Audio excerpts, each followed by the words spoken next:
जय हिंद दोस्तों, 8वें वेतन आयोग पर बड़ा अपडेट। वित्त मंत्री को 7 सुझाव दिए गए।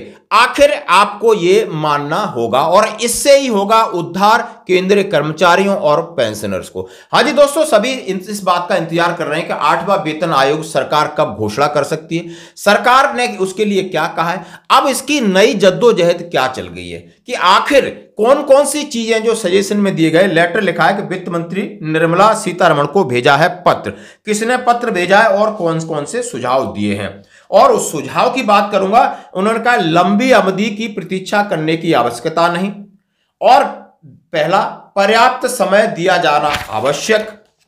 8वें वेतन आयोग का अभी हो गठन, एक स्थायी मशीनरी की आवश्यकता पर बल, और 5वें सीपीसी ने दी थी सिफारिशें, और 6ठे 7वें ने क्या क्या कहा था कि आगे इसको कैसे तय करना है, कैसे केंद्रीय कर्मचारियों और पेंशनर्स का बेड़ा पार होगा वर्तमान परिस्थिति को ध्यान में रखते हुए। तो इन सुझावों से जाने से पहले मैं आपको बताना चाहता हूं कि Indian railway technical supervisor association, जिसको बोलते हैं IRTSA, ने वित्त मंत्री निर्मला सीतारमण को पूर्व वेतन आयोगों द्वारा सिफारिश का हवाला देते हुए कुछ सुझाव दिए हैं। इनमें कहा गया है कि तीसरे, चौथे और 5वें पे कमीशन ने केंद्र सरकार के कर्मचारियों के वेतन भत्ते और सेवा शर्तों की समय समय पर समीक्षा करने के लिए स्थायी मशीनरी गठित करने की आवश्यकता की। यानी स्थायी मशीनरी, यानी एक ऐसा आयोग बैठे जो कंटिन्यूअस उस प्रोसेस में रहे कि अभी वर्तमान स्थिति क्या चल रही है। और इसकी सिफारिश उन्होंने कहा है कि चौथे 5वें में ये सिफारिश रखा गया है कि स्थायी कमीशनरी के बारे में उन्होंने बोला है। और जैसे कि इसका मैं विस्तार से वर्णन करूं कि देश में 8वें वेतन आयोग को लेकर गठन की चर्चा काफी तेजी से चल रही है। कई प्रकार के सुझाव जो वित्त मंत्रालय में दिए जा रहे हैं, कई प्रकार के सुझाव जो सरकार के सामने रखे हैं, उसमें से एक बड़ा सुझाव रखा गया है कि रेलवे टेक्निकल सुपरवाइजर एसोसिएशन ने केंद्रीय मंत्री निर्मला सीतारमण को पूर्व वेतन आयोगों द्वारा की गई सिफारिशों का हवाला देते हुए कुछ सुझाव रखे हैं। उन्होंने कहा है कि 10 वर्ष का इंतजार करने की जरूरत नहीं है।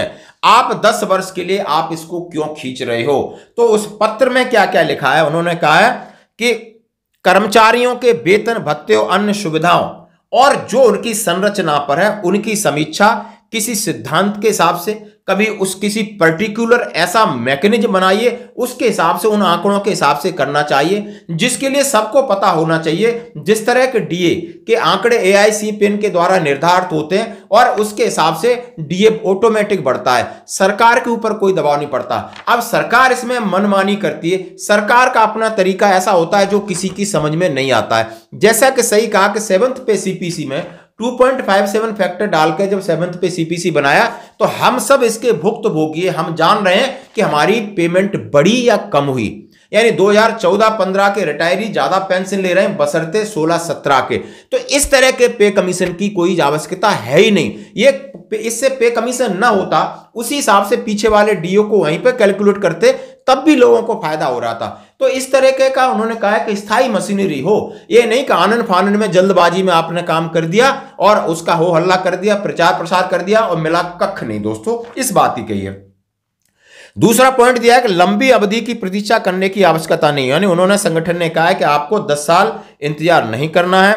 उन्होंने कहा है कि अर्थव्यवस्था का, और कौन कौन से, भारतीय अर्थव्यवस्था का आकार, सकल घरेलू उत्पाद की वृद्धि, विभिन्न कर संग्रह की मात्रा, सरकारी विभागों की भूमिका, मुद्रास्फीति पैटर्न, मुद्रास्फीति के कारण वास्तविक वेतन में कमी, सेवा की स्थिति आदि में जो बदलाव होते हैं उसके हिसाब से सरकार का विनियमन, प्रत्येक विभाग में कर्मचारियों की संख्या, राष्ट्रीय पेंशन योजना के तहत कवर किए गए कर्मचारियों की संख्या, गरीबी में उल्लेखनीय कमी, कर्मचारियों और आम जनता के उपभोग के पैटर्न में बदलाव आदि पॉइंटों को देख करके आप ये निष्कर्ष निकाल सकते हैं। और उन्होंने कहा है कि जल्दबाजी की जरूरत नहीं है। उन्होंने कहा है कि वेतन का स्तर, वेतन वृद्धि, वेतन निर्धारण, पदोन्नति, ये सारे पहलू को ध्यान से देखा जाए, इसके लिए स्थायी मशीनरी की जरूरत है कि किसको कितना बदलाव और किस तरीके का बदलाव, पदोन्नति के हिसाब से इसमें कोई विसंगति ना हो। उन्होंने कहा है कि सार्वजनिक सेवा की गुणवत्ता में निरंतर सुधार और प्रशासनिक सुधार की गुंजाइश होनी चाहिए। कर्मचारियों के विभिन्न समूहों के बीच वेतन में असमानताओं, विसंगतियों को दूर करने पर उन्होंने कई कारण बताए। आरटीएस के मुताबिक वेतन आयोग को वेतन एवं भत्ते, कार्य परिस्थितियों, पदोन्नति के अवसर, पदों के वर्गीकरण आदि से संबंधित सिद्धांतों का अनुभव यानी पर्याप्त स्टडी करने के लिए पर्याप्त समय चाहिए। उन्होंने कहा है अभी समय नहीं है, यदि आपको 8वां वेतन आयोग करना है तो जल्दी करिए। ऐसे में सरकार से अनुरोध है कि तुरंत 8वें वेतन आयोग का गठन किया जाए ताकि उससे सभी मौजूदा विसंगतियों को दूर करने और भविष्य की विसंगतियों को सुधार को ध्यान में रखकर व्यापक सिफारिशें देने के लिए पर्याप्त समय मिले। तीसरे सीपीसी ने वेतन और कैडर प्रबंधन पर स्थायी निकाय के निर्माण की सिफारिश की थी। उन्होंने कहा है कि जो प्रासंगिक डाटा का विश्लेषण किए बगैर आप जल्दबाजी करते हो इसलिए गड़बड़ होती है, तो आप अभी इसको लागू करें। एक स्थायी मशीनरी की आवश्यकता पर बल। चतुर्थ सीपीसी ने केंद्र सरकार के कर्मचारियों को वेतन भत्ते, सेवा शर्तों समय समय पर समीक्षा करने के लिए एक स्थायी मशीनरी की सिफारिश की है। सिफारिशों में कहा गया अगर हम ऐसा करने का साहस कर सकें तो वेतन आयोग का काम श्रम साथ आराम से हो जाएगा और इसमें समय भी लगता है। इसके अलावा वेतन आयोग लगभग 10 वर्षों के अंतराल पर आता है। इस बीच वेतन निर्धारण प्रणाली, पदोन्नतियों आदि से संबंधित बहुत सारे परिवर्तन होते हैं जो कि उनका वो अध्ययन नहीं कर पाते, इसलिए उन्होंने स्थायी मशीनरी पर बल दिया। उन्होंने बहुत सारी चीजों को दिया। 5वें सीपीसी ने सिफारिश की थी, 6वें और 7वें में भी ये सिफारिश की गई थी कि समय समय पर आप इसकी समीक्षा करें। और 6ठे वेतन आयोग द्वारा सिफारिशों के उन्होंने 1 जनवरी 2006 से हुई थी और उन्होंने 10 वर्षों की लंबी प्रतीक्षा नहीं करना चाहिए।